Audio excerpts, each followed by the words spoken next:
Buddhist compassion is the ultimate expression of love and kindness. It is the perfect antidote to the self-centeredness that is the root of all suffering. When we are caught up in our own problems and concerns, we are blind to the suffering of others. Compassion opens our hearts and allows us to connect with others in a deeply meaningful way. The practice of compassion is at the core of Buddhism. The Buddha himself was known as the Comp. Asiyonyate 1. He taught that true happiness comes from caring for others. When we are kind and loving, we naturally feel happy.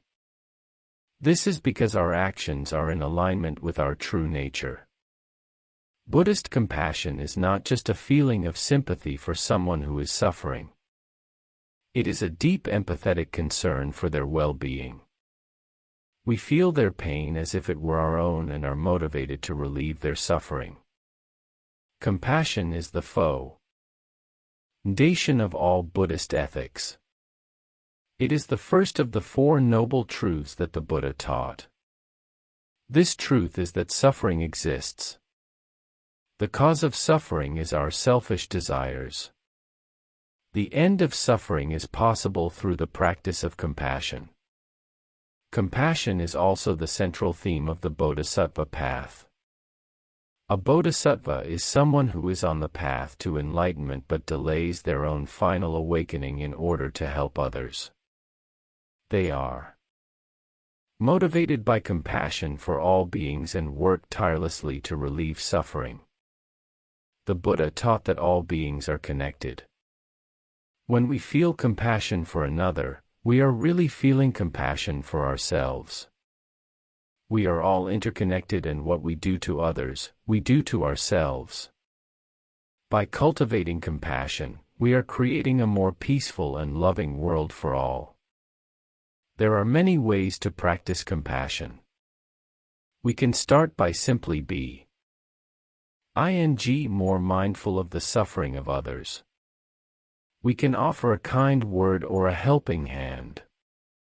We can also practice more formal compassion meditation. In compassion meditation, we focus on the feeling of compassion itself. We cultivate this feeling by repeating phrases such as, "May all beings be happy and free from suffering." We then direct this compassion towards someone we know who is suffering. We can also extend it to all beings, including those we don't know. Compassion meditation has been shown to have many benefits. It increases our sense of well-being, reduces stress, and makes us more likely to help others. It also helps us to develop a more positive outlook on life. The practice of compassion is a powerful way to heal ourselves and the world. It is the perfect expression of our true nature. By cultivating compassion, we can create a more loving and peaceful world for all.